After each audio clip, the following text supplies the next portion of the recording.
Hello, folks. There you go, Mr. Secretary.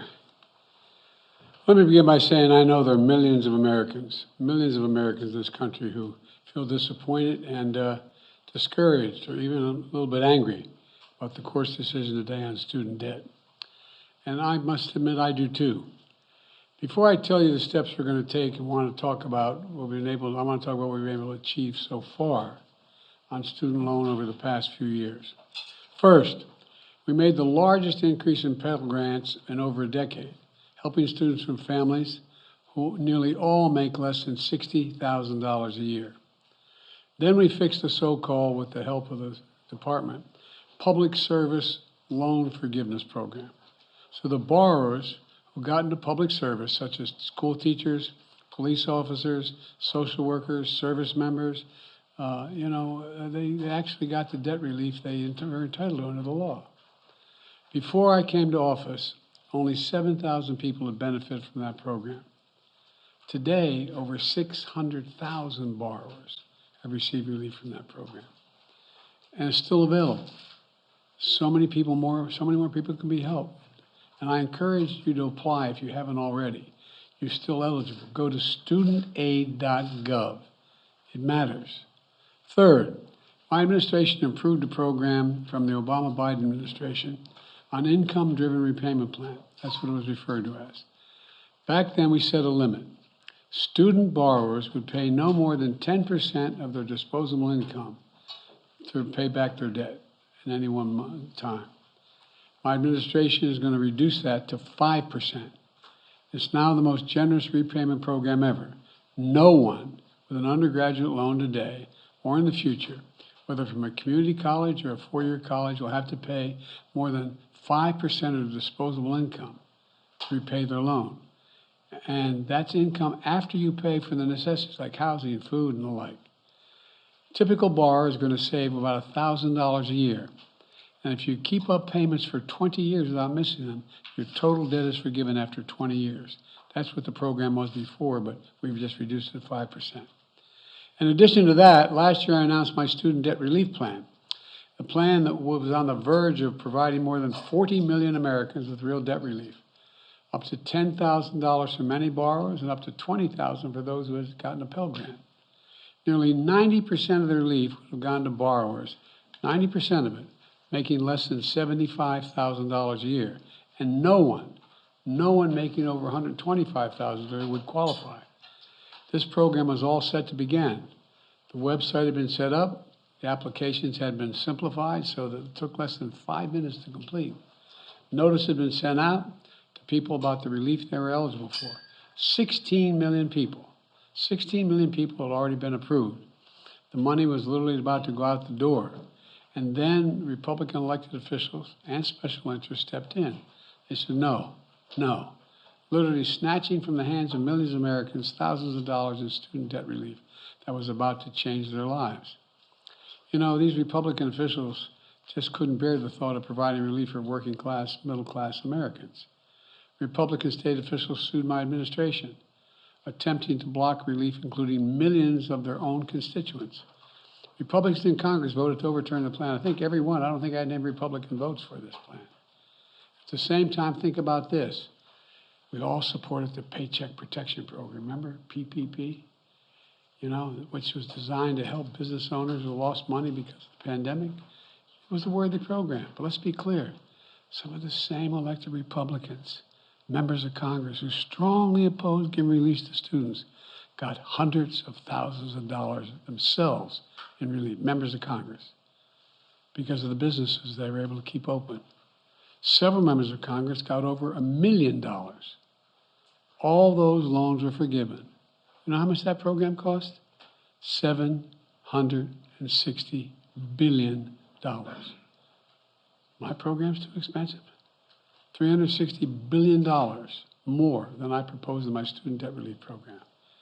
I was trying to provide students with $10,000 to $20,000 in relief. By comparison, the average amount forgiven in the PPP, the pandemic loan program, average amount forgiven was $70,000. Now, a kid making $60,000, trying to pay back his bills, asking for $10,000 in relief. Come on. The hypocrisy is stunning. You can't help a family making 75 grand a year, but you can help a millionaire and you have your debt forgiven. My plan would not only have been life-changing for millions of Americans, it would have been good for the American economy. Freeing millions of Americans from the crushing burden of student debt. More homes would have been bought, more businesses would have been started, more couples would have had the confidence to start a family. Millions of people would have felt they could get on with their lives. These Republicans blocked all that. Now, in addition to the hypocrisy, some of these Republican Congress are shamelessly pushing to advance a bill in the coming weeks that gives hundreds of billions of dollars in tax breaks and handouts to the wealthiest Americans. They still haven't given up on making permanent a $2 trillion tax cut that they never paid for. Never paid for. $2 trillion. So let me be clear. For Republicans in Congress, it's not about reducing the deficit. It's not about fairness in forgiving loans. It's only about forgiving loans they have to pay. Today, the Supreme Court sided with them. I believe the court's decision to strike down my student debt relief program was a mistake, was wrong. I'm not going to stop fighting to deliver borrowers what they need, particularly those at the bottom end of the economic scale. So we need to find a new way, and we're moving as fast as we can. First, I'm announcing today a new path consistent with today's ruling to provide student debt relief to as many borrowers as possible, as quickly as possible. We will ground this new approach in a different law than my original plan, the so-called Higher Education Act. That will allow Secretary Cardona, who's with me today, to compromise, waive, or release loans under certain circumstances. This new path is legally sound. It's going to take longer, but in my view, it's the best path that remains to providing for as many borrowers as possible with debt relief. I've directed my team to move as quickly as possible under the law. Just moments ago, Secretary Cardona took the first step to initiate that new approach. We're not going to waste any time on this. We're getting moving on it. It's going to take longer, but we're getting at it right away. Second, we know what many borrowers will need to make their hard choices, which their budgets are being strained now when they start to repay their monthly loan payments this fall. You know, we know that figuring out how to pay these added expenses can take time for borrowers, and they might miss payments at the front end as they get back into repayment. Normally, this could lead borrowers to fall into delinquency and default. But without their it will hurt their financial security, and that's not good for them or the economy. That's why we're creating a temporary 12-month, what we're calling on-ramp repayment program. Now, this is not the same as a student loan pause. It's been in effect for the past 3 years. Monthly payments will be due. Bills will not go out, and interest will be accruing. And during this period, if you can pay your monthly bills, you should.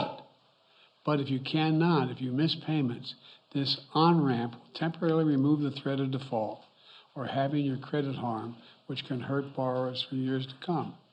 Because the Department of Education won't refer borrowers. And the reason why that will work, they won't refer borrowers who miss payments to credit agencies for 12 months to give them a chance to get back up and running. Let me close with this. Our Republican officials say student loan relief is a giveaway to the privileged. You hear that loud now, the privileged. I love their concern for the privileged. But I know who student loan borrowers are in this country. So do all you. With a couple putting off having a child until they can find their way to deal with their debt. That's who they are. They're young putting off buying their first home so they can get out from under student loans. Hope on the horizon, thanks to relief that I planned last year. Today's court decision snatches it away from them. I get it. I get it. I hear this. And I'm concerned about it. But today's decision has closed one path. Now we're going to pursue another. I'm never going to stop fighting for you. We'll use every tool at our disposal to get you the student debt relief you need and reach your dreams. It's good for the economy. It's good for the country. It's going to be good for you. Thank you very, very much for listening. We're going to get this done, God willing. Thank you. Mr. President, why did you give millions of borrowers false hope? You've doubted your own authority here in the past. I didn't give any false hope. The question was whether or not I would do even more than was requested. What I did, I thought was appropriate and was able to be done and would get done. I didn't give bars false hope, but the Republicans snatched away the hope that they were given, and it's real hope. Thank you. Mr. President, will you The cancel, court said you stay with overstepped that? your authority. Did you overstep your authority? I think the court misinterpreted the Constitution. Mr. President, President, do you will you- admit failure in Afghanistan? Mistakes. There was a report on Afghanistan withdrawal saying there was failure, mistakes. Do you admit there was mistakes during the withdrawal and before? No, all the evidence is coming back there. Remember what I said about Afghanistan? I said Al-Qaeda would not be there. I said it wouldn't be there. I said we'd get help from the Taliban. What's happening now? What's going on? Read your press. I was right. Thanks.